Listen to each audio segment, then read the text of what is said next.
Қыздар, қалдарыңыз қалай? Келе жатқан мейрамдарыңыз құтты болсын. Қыздар, бүгін біз бар ғой, мына ең кәрі малдың етін, ең қатты етті суға асып, ең жылдам пісу способын көретін боламыз.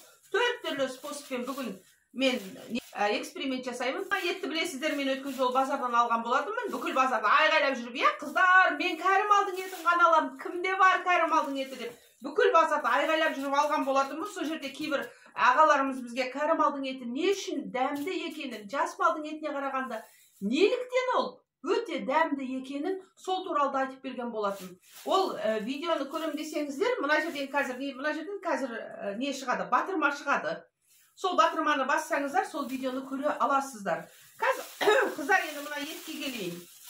Қыздар, мынау мінекей, сол кезде алғаннан кейін, міне әдейі мен мына жасыл пакетке салып қойдым, бөлек білініп тұрсын деп. Мінекей қағазбен жазып қойдым, еще міне 3 дейді, 4 түрлі способпен пісірем ғой. Мінекей, көрініп тұр, иә? 3 дейді, мынау 4-ші способым. Аха, мінекей, 1 дейді. В общем, бар ғой, міне қыздар. Қазір осыны мен 4 түрлі способпен пісіретін боламын, қыздар. Қыздар, осы видеоны түсіру үшін, осы кәрі малдың етін тез суға қайнатып асу, тез пісуін білу үшін мен қаншама іздендім. Бүкіл интернетті ақтардым. Таныс деген бүкіл поварлардың бәрінен сұрадым. Қазір мына 4 способты жай бір айтып өтейін, ең бірінші. Бәленбай жылдық тәжірибесі бар поварлардың маған айтқан способтары. Оның ең біріншісі бұл суға қайнатамын. Қайнап жатқан кезде мен бұған бір шымшым ас содасын салып жіберемін. Бұл бірінші способ. Екінші способ, тура солай, суға қайнап жатқан кезде бұған мен 50 грамм, 70 грамм арақ құйып жіберемін. Бұл екінші способ. Ал енді үшінші способ, мен бұған шыны бар ғой, стекло, банка. Сол банканы сол сорпаға салып жіберемін. Бұл үшінші способ.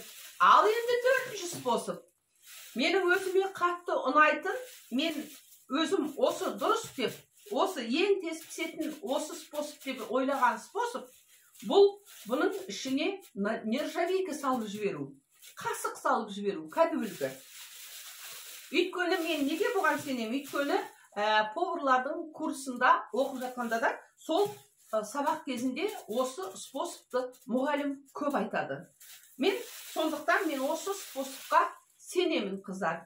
Үшін мен осылай 4 способпен пісіремін. Бірінші екеуін пісіріп аламын, одан кейін екеуін пісіремін. Қыздар, қай способ неше сағат, неше минут, неше секундта пісетініне дейін мен сіздерге айтамын. Арнадан алыстамаңыздар. Міне етім жібіді, жудым етті, міне бірде ет, екеуі де қабырға, және қабырға сүбелер. Міне сүбесі қабырғасымен. Аха, только бөлек-бөлек.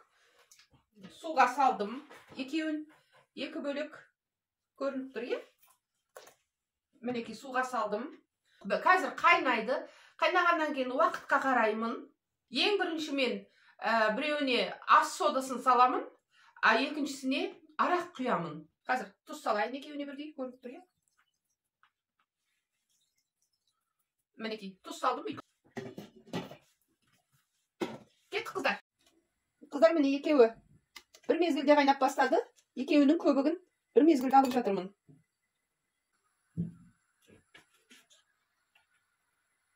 Міне қыздар, мынау қатты қайнап жатыр. Қатты қайнап жатқан кастрюльге мен арақ құйып жатырмын. Қайнағанын тоқтатпас үшін аздап құйып жатырмын.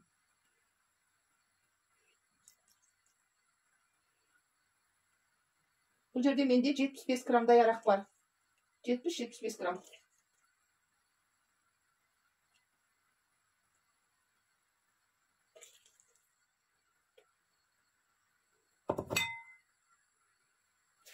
Ал мына келесі сорпамызға, етімізге мен ас содасын салып жібердім. Үлкен қасықпен 4'тен 1 бөлігі. Тура 5,5-да қайнады екеуі де. Енді көреміз қанша уақытта қайсысы бұрын пісетінін. Қыздар, міне тура 1 сағат 45 минутта мынау арақ құйылған етіміз пісті. Сосын кейін мынау менен сіздермен екеуін салыстырайын деп, мына пищевая содаға піскенді де екеуінде алып шықтым.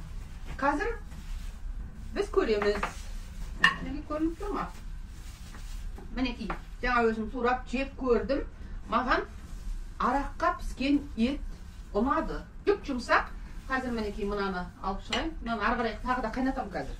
Міне мынау қаттырақ. Қаттырақ екен. Мына туралғанда білмеймін, мына пышақ өзі не ғой? Жақсы өтетін пышақ. Мінекей. Бұл қабырғалары, иә? Қабырғалары. Былай қояйық. Енді мынау кесек еті. Мінекей мынау жаңағы араққа піскен ет. Ал мынау пищевая содаға піскен ет. Екеуінің айырмашылығы, енді қатты айырмашылығы бар деп айтпайым. Дегенмен мына араққа қайнаған ет жұмсақ, ал мына пищевая содаға қайнаған ет қаттырақ. Жүк жұмсақ міне. Демек, біз мына пищеваяға содаға қайнатқанды қазір одан әрі қайнатайын деп жатырмын.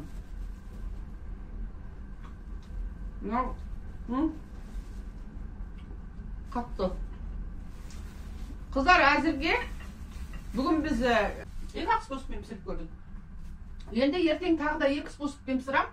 Сол кезде айтам, қайсы бірінші орын, қайсы екінші орын екен. Әзірге мен мына арақ құйылған етті бірінші орынға қоямын.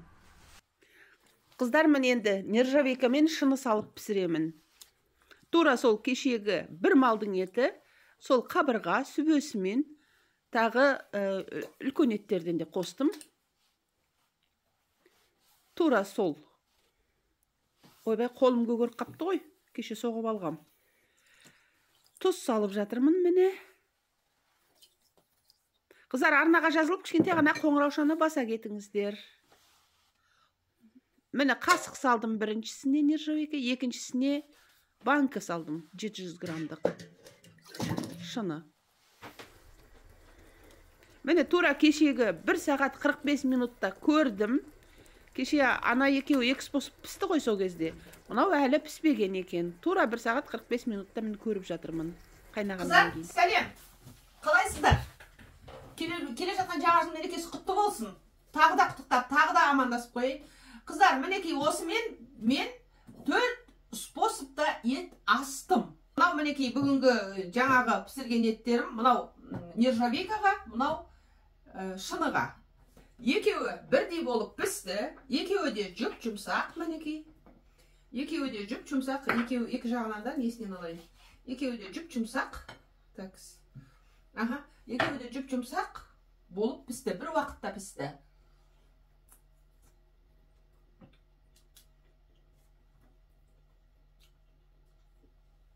Жүк жұмсақ.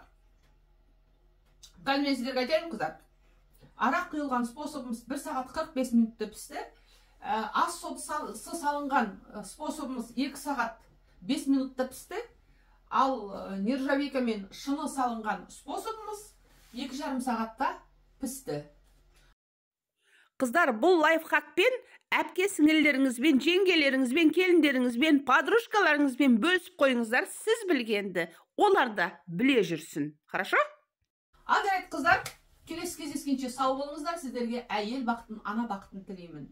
Пока.